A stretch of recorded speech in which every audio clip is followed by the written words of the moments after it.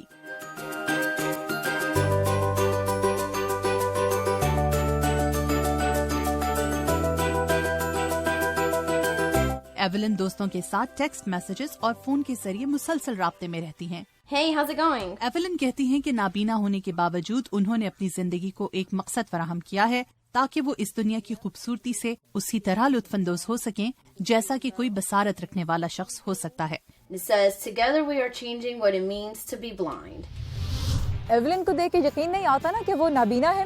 یہاں پہ میں لوں گی پروگرام میں ایک چھوٹے سے بریک اور اس کے بعد میں لے کے آ رہی ہوں آپ کے لیے ایک ایسی کہانی جو شاید آپ کبھی بھول نہیں پائیں گے. بریک کے بعد آپ ملیں گے ایک ایسی عورت سے جو اپنی زندگی کسی اور کے چہرے کے ساتھ گزار رہی ہے. ایسا کیوں ہے جاننے کے لیے ہمارے ساتھ ہی رہیے.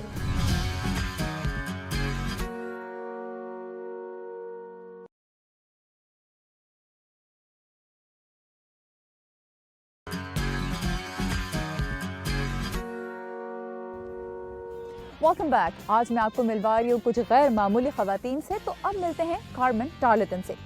کارمن کا شمار دنیا کے ان چند لوگوں میں ہوتا ہے جن پر ڈاکٹرز کسی دوسرے کے چہرے کی پیوند کاری میں کامیاب ہوئے. لیکن کارمن کو اس دوسرے چہرے کی ضرورت کیوں ہوئی اور انہیں یہ نئی شناخت دینے کا فیصلہ کس نے کیا؟ اس کے پیچھے ہمت اور قربانی کی جو کہانی ہے اس کی مثال نہیں ملتی.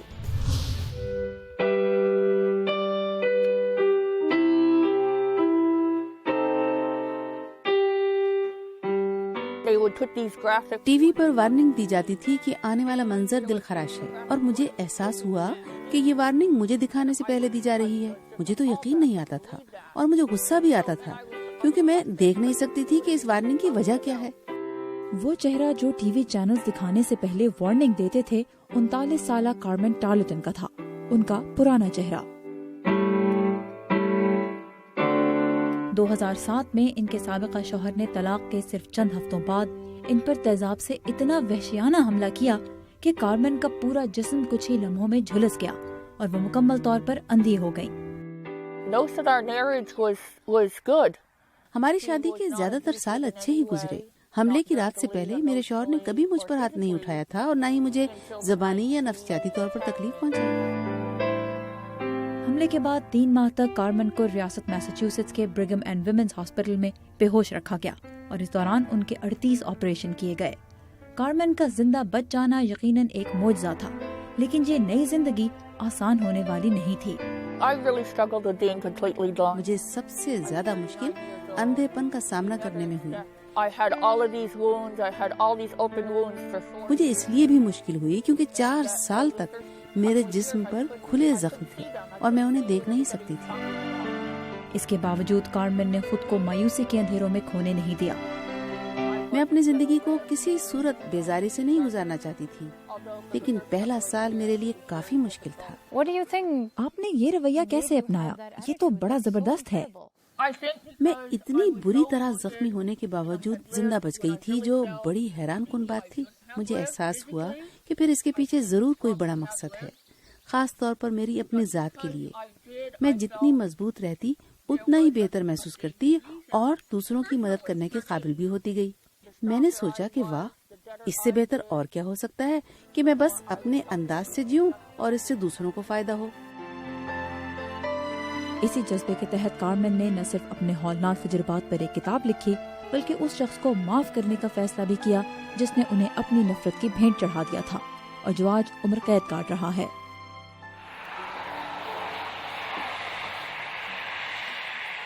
حملے کے تقریباً 4 سال بعد دسمبر 2011 میں کارمن کو فون پر ان کے ڈاکٹر نے وہ خبر سنائی جو ایک بار پھر ان کی زندگی ہمیشہ کے لیے بدل سکتی تھی.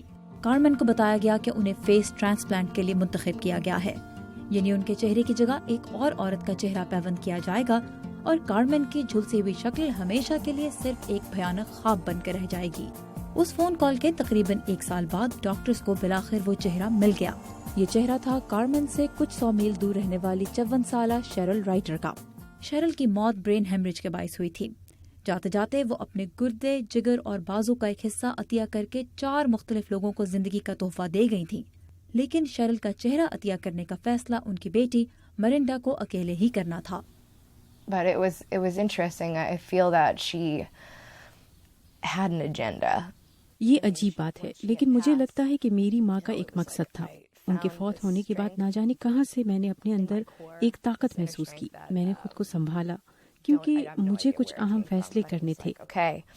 I need to make some decisions right now, and the facial transplant, all of that. Face transplant کا فیصلہ ایک بڑا فیصلہ تھا، لیکن بہت آسان بھی رہا کیونکہ میری ماں خود کو مشکل میں ڈال کر بھی ہمیشہ دوسروں کی مدد کرتی تھی.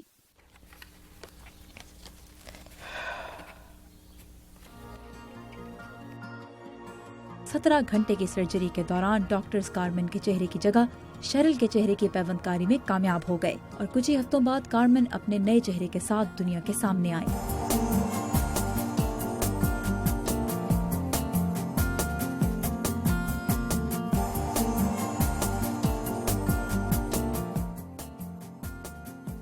Now after your face transplant, جب آپ نے آئینے میں اپنا نیا چہرہ دیکھا تو کیسا لگا؟ کیا محسوس کیا؟ یہ اتنا ڈرامائی نہیں تھا جتنا میرا خیال تھا کہ ہوگا. بس مجھے بہت اچھا محسوس ہوا. میں نے سوچا کہ میں اچھی لگ رہی ہوں، اچھا محسوس کر رہی ہوں. شکر ہے میری مشکل ختم ہو گئی. میں نے بڑا لمبا انتظار کیا تھا. My new face, you can see the line of my new face and my very white burn skin on the back. Actually, this side is better because it's not so hairy. So, prior, my whole face was burned as well. پچھلے 6 سال کے دوران کارمن کے 60 سے زیادہ operations ہو چکے ہیں. ان کی ایک آنکھ میں کچھ بینائی واپس آ چکی ہے اور انہیں امید ہے کہ وقت کے ساتھ ساتھ ان کا چہرہ 80% تک کام کر سکے گا. اس دنیا میں انسان درندگی کی کن پستیوں تک گر سکتا ہے اور انسانیت کی کن اونچائیوں کو چھو سکتا ہے. کارمن کی زندگی اس کی جیتی جاگتی تصویر ہے، لیکن کارمن کی اپنی نظر میں اس تصویر کا ایک اور رخ بھی ہے. میں لوگوں کو بتانا چاہتی ہوں کہ آپ کو خواہ کتنی ہی بڑی مشکل کیوں نہ آئے، یہ آپ کو زندگی میں ایک نئے مقام پر لے جاتی ہے. اور میرا تہ دل سے یقین ہے کہ زندگی میں کوئی بھی ایسی مشکل نہیں جس کا آپ مقابلہ نہیں کر سکتے.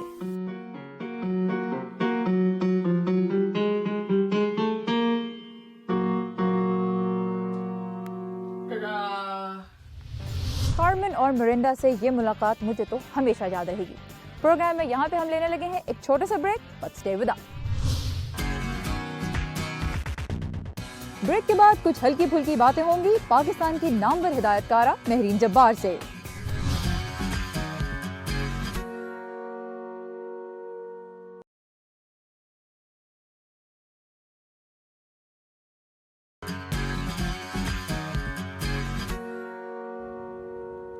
پاکستان اور بھارت کے عوام کے درمیان تعلقات کو فروغ دینے کے لیے ان دنوں بھارتی چینل زی زندگی کا ایک منصوبہ جس کا نام زیل فار یونٹی ہے, سرحد کے دونوں جانبی لوگوں کی توجہ حاصل کر رہا ہے.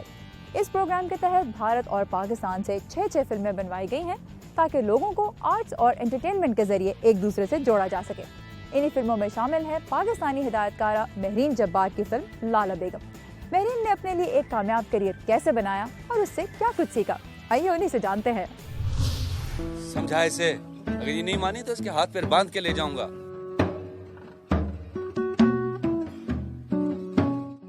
مہرین, آپ کے کام کی لسٹ اتنی لمبی ہے کہ اگر میں نے گنوانی شروع کی تو مجھے لگتا ہے اگلا آدھا گھنٹہ صرف اسی میں نکل جائے گا. ٹھیک ہے, تو وہ ہم کریں گے اسکپ. یہ بتائیں, اتنا کام کرتی ہیں آپ اور اتنا اچھا کام کرتی ہیں, میڈیا میں سامنے بالکل نہیں آتی, کیوں ناراض رہتی ہیں ہم سے, کیوں گھبراتی ہیں؟ ابھی بھی میں آپ کو کہی تھی مجھے چادر دے دیں تاکہ میں بھاگ جاؤں یہاں سے.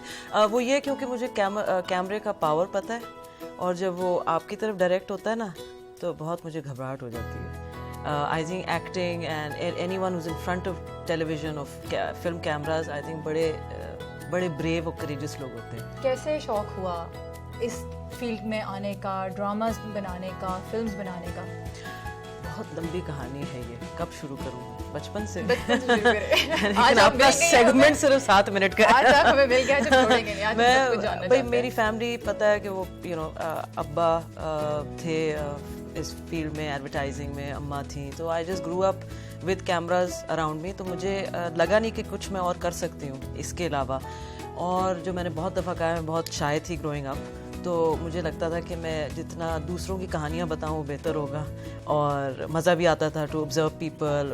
مجھے کچھ اور کرنے کا پتہ ہی نہیں ہے, نہ میرے پاس بینکنگ ڈگری ہے, نہ انجینئر ہوں, نہ ڈاکٹر ہوں, نہ کچھ بھی نہیں کر سکتی. لیکن آپ کے پاس وہ ڈگری ہے یا وہ فیلڈ ہے جس میں ہر جو انجینئر ہے, ڈاکٹر ہے, ہاں وہ آنا چاہتا ہے, اس کو انٹرسٹ بہت ہے. یہ بتائیے, آپ نے بہت چھوٹی ایج سے کام کرنا شروع کیا, you were 23 جب آپ نے پہلا پروجیکٹ کیا اپنا. اتنی ینگ ایج میں انڈسٹری میں اپنی جگہ بنانا کیسا ایکسپیرینس تھا؟ آئی تھنک ایک تو لک ایک بہت بڑی چیز ہے. اس وقت جب شروع کیا تھا تو پاکستان میں 2 چینلز تھے, پی ٹی وی, NTM تھا.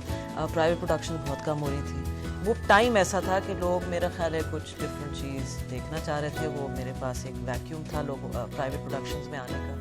تو بس I think I got lucky.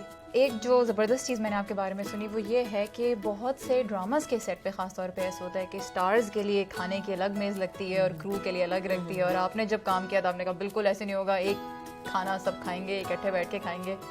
تو کیا چیزیں ہیں جو آپ کے لیے امپورٹنٹ ہیں اپنے سیٹ پہ کریٹ کرنی؟ جو بھی آپ یہ پروجیکٹ کرتے ہیں, چاہے فلم ہو, ٹیلی ویژن ڈرامہ ہو, وہ کولیبوریشن ہے. وہ اگر ایک اسپاٹ بوائے محنت نہیں کرے گا جو آپ کو چائے دے رہا ہے, یا آپ کا میک اپ والی ٹیم محنت نہیں کرے گی, تو اٹ ول فال اپارٹ.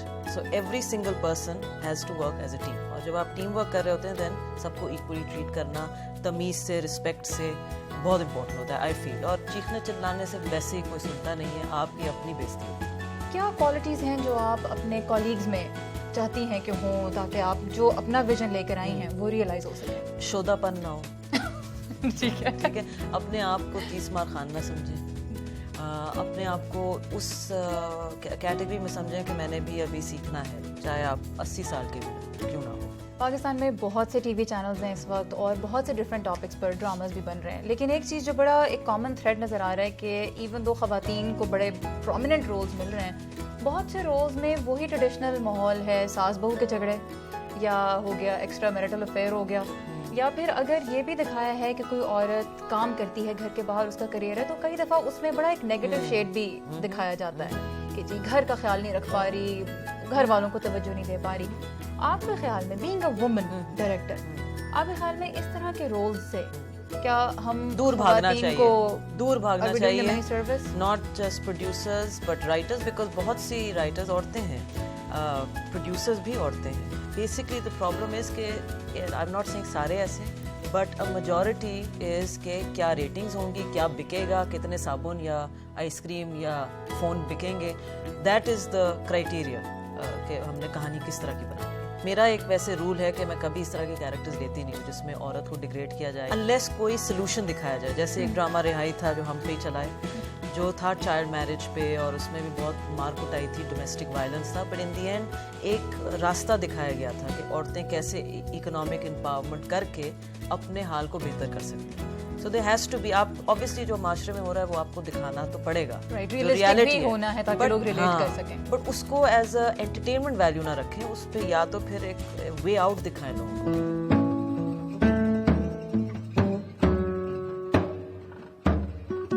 آپ پاکستان میں بھی کام کرتی ہیں, نیو یارک میں بھی کام کرتی ہیں. نیو یارک کا آپ نے اپنا دوسرا گھر بنا لیا. ایک تو یہ بتائیں کیوں نیو یارک کو کیوں دوسرا گھر بنا؟ کیونکہ مجھے چلنا بہت پسند ہے. اچھا, بہت زیادہ. دوسرا, یہاں آپ جب ایک چیز سے جو آپ اتنا پیشنیٹلی انوالوڈ ہو, جیسے میرا کام ہے, اگر آپ اس سے تھوڑا باہر جاؤ نا تو آپ کو پرسپیکٹیو ایک اچھا ملتا ہے, تو آپ کو پھر اپنا کام چھوٹا سا لگتا ہے, اور یہ بہت اچھی اور آئی تھنک انکریجنگ ہوتا ہے ایز اے فلم میکر. کبھی ٹی وی پر اپنا کوئی سین چل رہا ہے کسی ڈرامے کا, کبھی دیکھ کے یہ فیل ہوتا ہے کہ واو یہ میں ہوں, یہ میرا کام ہے, میں اس مقام پہ پہنچ رہی ہوں. وہ یہ ہوتا ہے کہ میں نے ایسے کیوں نہیں کیا. اچھا, کیڑے نکالتی ہیں اپنے کام میں. بالکل بالکل. آج کے 15-20 سال بعد کیا چاہتی ہیں لوگ مہرین جبار کو کیسے یاد کریں؟